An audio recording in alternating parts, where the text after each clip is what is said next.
Yang ada di pikiran majikan ketika ambil anak non atau X, tapi belum pernah ke Hong Kong. Jadi mungkin X lain negara gitu ya. Di sini aku mau share sedikit gambaran ketika seorang majikan Hong Kong ngambil anak yang non masih fresh, belum pernah kemana-mana, dan mau bekerja ke Hong Kong. Kalian tahu nggak kira-kira pemikiran orang Hong Kong itu seperti apa? Jadi yang lebih memilih anak non dan tidak memilih anak X, meskipun itu belum X ke Hong Kong, itu pemikirannya kira-kira gambarannya itu seperti ini ya, C. Karena aku melihat itu ada beberapa postingan dari nyonya-nyonya Hong Kong yang lebih memilih anak non daripada anak X. Yang pertama, anak non itu tentunya bahasa kantonisnya kan belum lancar. Dia tidak akan pokcoy, jadi tidak akan membantah, dia akan rajin bekerja. Nah, di masa transisi atau adaptasi itu, seorang majikan yang memang sudah mempersiapkan diri, resikonya mengambil anak non itu apa coba? Kalau bukan harus sabar mengajari. Jadi, seorang majikan yang benar-benar ngambil anak non itu majikannya itu rata-rata pasti sudah paham kalau anak non itu tidak bisa bekerja di Hong Kong kalau tidak diajari. Jadi untuk kamu yang pemula, anak non mau kerja di Hong Kong, itu kalian harus belajar banyak, jangan mengeluh. Hong Kong memang negeri beton ya, bukan negeri roti tawar yang ketika kena benturan kena kalian itu nggak sakit rasanya, tapi negeri beton. Ketika kalian itu disenggol dengan ucapan majikan, maka kalian itu harus bersabar, harus seperti karet gitu ya. Pernah disenggol tapi tidak terluka sama sekali, seperti itu. Gambarannya kira-kira seperti itu.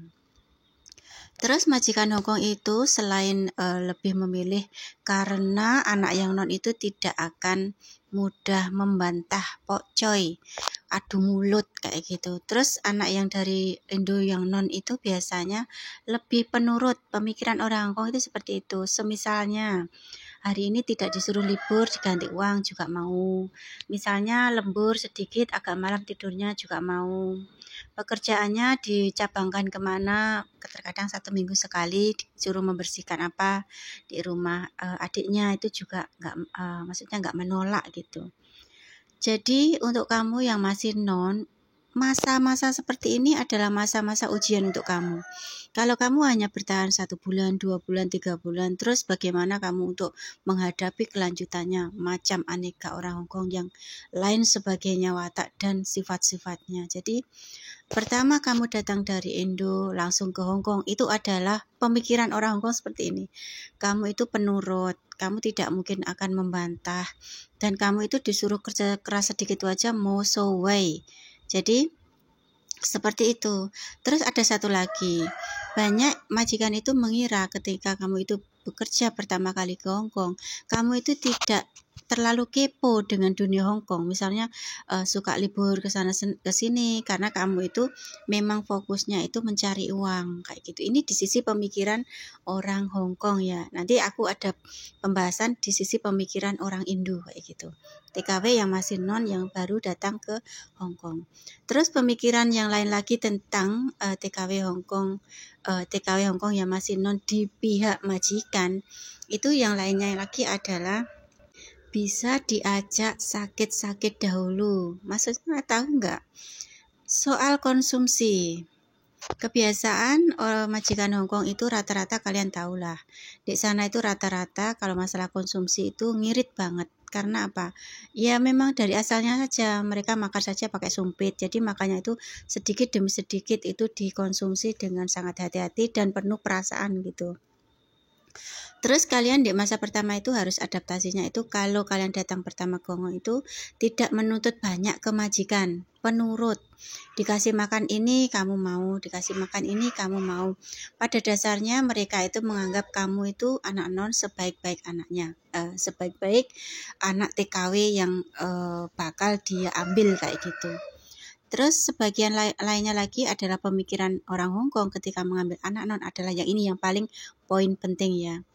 Di antara ratusan, ribuan, mungkin biodata yang pernah dia itu lihat, dia itu memilih kamu. Jadi harusnya kamu itu berterima kasih sama dia. Jadi mereka itu ingin kamu bersabar ketika bekerja di rumah dia. Ini poin penting ya untuk kamu yang belum tahu pemikiran orang Hong Kong, kalian wajib mendengarkan video aku yang satu ini. Karena bisa sebagai bekal, oh ternyata kamu itu di sana itu gimana gitu menerapkan diri. Kalau orang Hongkong bilangnya seperti ini, ngote daya goi tim yang piuyin kayak gitu. Jadi bagaimana penampilanmu, kerja kerasmu, terus keikhlasanmu, mereka itu ingin melihat daya goi tim yang piuyin. Jadi bagaimana peragaanmu, pentasmu, kalau dalam bahasa Hongkong itu adalah piuyin, adalah pentas, pembawaan diri.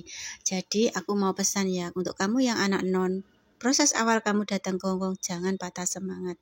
Terus bekerja, siapkan mentalmu, bangun mentalmu. Ketika kamu mendapatkan majikan yang keras, majikan yang pekerjaannya banyak, di situ kan kamu nanti akan mendapatkan pengalaman-pengalaman yang banyak sekali dan kamu mampu menghadapi pengalaman yang berikutnya, tantangan yang berikutnya di majikan yang lainnya, semisalnya seperti itu ya. Karena pengalaman aku ya, waktu pertama kali aku masuk ke Hong Kong dimarahin, iya, karena aku salah memasak apa, dimasak apa, karena belum tahu ini bahan untuk sop apa untuk teh atau untuk apa, untuk ini harusnya dikukus atau apa itu digoreng, atau mungkin ini sebaiknya itu direbus kayak gitu ya. Jadi untuk pertama-tama itu memang terlalu banyak yang terkadang meskipun kita tidak paham kalau melihat orang Hong Kong itu seperti membuka matanya lebar-lebar, menunjuk-nunjuk, mendolit-dolit kayak gitu ya, itu mungkin kita bisa merasakan sesuatu yang sensitif. Tapi di akhirnya nanti kalau kita itu tegar, kita kuat menjalaninya, di job yang selanjutnya maka kamu akan merasa, oh ternyata jobnya ringan aja. Aku dulu pertama kesini jobnya berat banget, ini lebih ringan. Alhamdulillah, seperti itu ya. Terus sekarang pemikiran dari anak TKW yang dari Indonya ke majikan kayak gitu ya.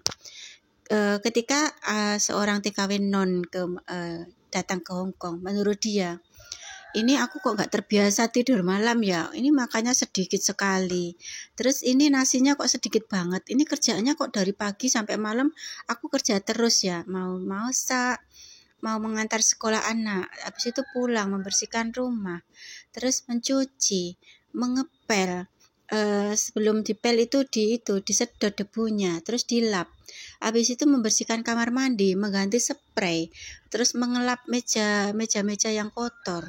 Terus ada lagi nanti kalau agak siang kita harus jemput anak, pulang jemput anak memandikan. Habis dimandikan nanti terkadang kalau dia mengerjakan PR, kita temani dia sambil ndulang. Maksudnya itu sambil menyuapin anak, sambil mengerjakan PR. Ya memang seperti itu pekerjaannya. Setelah ndulang, anak di rumah mengerjakan PR selesai, kalau dia mau ikut belanja ke pasar, kita ajak. Kalau dia tidak mau, sudah besar, itu bisa ditinggal di rumah. Misalnya dia sudah 12 tahun atau 15 tahun, itu tidak perlu diajak kemana-mana, dia sudah bisa di rumah. Kalau ada apa-apa dia bakal ngebel. Tapi kalau masih kecil, wajib diajak ke pasar, seperti itu. Jadi kerjaannya banyak, dia mengeluh, oh ternyata kerjaan di Hong Kong itu kayak kerjaan orang 5 ya. Loh, kan gajinya memang seperti di Indo dikerjakan oleh 5 orang, kan 10 juta. Jadi kalau kamu semisalnya ingin mengeluh, nanti saja kalau sudah selesai kerjanya, kamu itu sudah gajian, alhamdulillah. Menengok kembali di Indonesia itu masih banyak berentet-rentet. Andai majikan tidak memilih kamu, mungkin kamu juga masih ada di PT. Jadi bersemangatlah, karena ketika kamu menangis karena beratnya pekerjaan itu jauh lebih bagus daripada kamu itu merasakan tangisan ketika kamu itu belum menemukan job. Ngerti nggak maksud aku? Paham nggak di sini poinnya itu seperti apa? Jadi bertahanlah, bersyukurlah atas apa yang kamu kerjakan di majikan kamu. Selama kamu itu tidak melakukan hal-hal yang buruk, mencelakakan majikan, atau mungkin hal lainnya yang membuat majikan itu kecewa sama kamu, kamu harus tetap berusaha sampai finish, sampai 2 tahun kontrak. Kalau aku dulu itu ya, aku mau semisal majikan nggak baik, dicaci, dimaki, itu biarkan saja.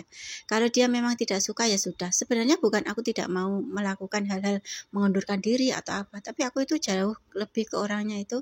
Aku melihat kondisi majikan. Semisal dia itu saat ini memang tidak suka sama aku, tapi dalam arti kalau aku semisal aku saat ini aku mengundurkan diri, dia pasti kalang kabut. Dia pasti mencari pembantunya itu tidak bisa cepat-cepat sekali dapat kayak gitu. Soalnya orangnya juga nggak mungkin kan orang yang tidak repot gitu ya, pasti orangnya repot, pasti menyeleksi banyak anak kayak gitu.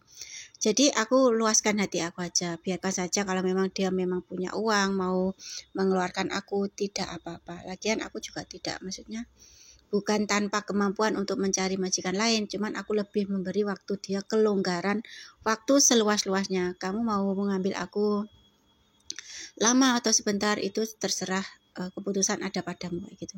Pernah juga aku itu di satu majikan itu dikasih peringatan, terus kamu itu aku mau cari pembantu lainnya sampai aku berakhir kontrak.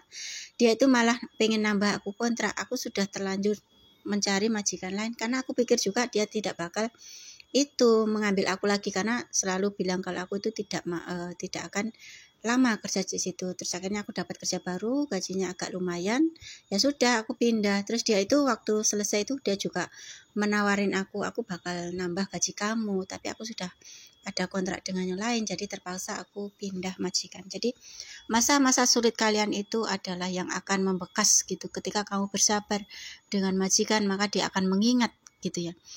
Terkadang majikan itu tidak ingat kebaikanmu apa gitu, tapi ketika kamu bersabar, ketika dia memarahimu, itulah yang paling dia ingat. Ketika dia itu sudah kamu finish dari kontrak kamu. Jadi semangat semuanya ya, C. Apapun yang majikan pikirkan itu, ketika ngambil anak non yang dari Indo itu pemikirannya seperti itu. Dia berpikir kamu itu anak patuh, anak tidak suka membantah, anak yang tidak memikirkan harus libur karena kamu fokus untuk bekerja untuk keluargamu, karena kamu itu butuh uang, benar-benar kamu itu bakal patuh sekali. Terus kamu itu diharapkan oleh majikan kamu itu, meskipun dia tidak ngomong ya, banyak sekali majikan itu berpikir kamu harusnya berterima kasih karena sudah dipilih menjadi pembantu dia di antara pilihan yang mungkin 100, 200 anak lainnya yang ada di PT. Jadi kamu itu pasti sebelumnya direferensikan oleh agen kamu anaknya baik. Jadi tinggal kamu memperagakan di depan majikan itu seperti apa. Dia pasti bilang, "Daiha lekopiu yina," kayak gitu. Jadi bagaimana pentasmu ketika bekerja di majikan seperti itu. Terus kamu juga bakal penurut, disuruh kerja ini juga nurut, disuruh itu juga nurut, diajari apa itu juga nurut kayak gitu. Terus ada lagi yang majikan yang tipe-tipe ngambil anak X kayak gitu, cuman belum pernah gonggong. Ada beberapa banyak versi yang di sini. Ini yang majikan ngambil anak X, misalnya X Singapura atau X Taiwan. Dia sudah punya pemikiran. Contohnya seperti ini. Ngambil anak Singapura untuk jaga anak. Paling tidak dia bisa bahasa Inggris. Paling tidak dia tahu kalau negara Singapura itu ketat terhadap perawatan anak. Maksudnya tidak seperti negara Malaysia atau mungkin negara Taiwan yang itu orangnya itu mungkin sudah terbiasa dengan kehidupan yang lemah lembut kayak gitu. Kalau di Singapura ketat banget. Jadi mereka berpikir untuk menjaga anak, menjaga bayi, ngambil anak yang X Singapura itu mungkin yang terbaik kayak gitu ya. Kalau mereka maunya itu yang tegas, disiplin dan teratur kayak gitu. Terus ngambil anak X itu yang kedua adalah mungkin sudah ada pengalaman sedikit. Jadi di sana itu tidak susah-susah ngajarin lagi kayak gitu. Terus bahasa. Jadi kalau anak X itu tentunya sudah dicoba bahasanya bisa ngomong atau enggak, karena setiap orderan itu menggunakan bahasa ya, bukan bahasa isyarat gitu ya.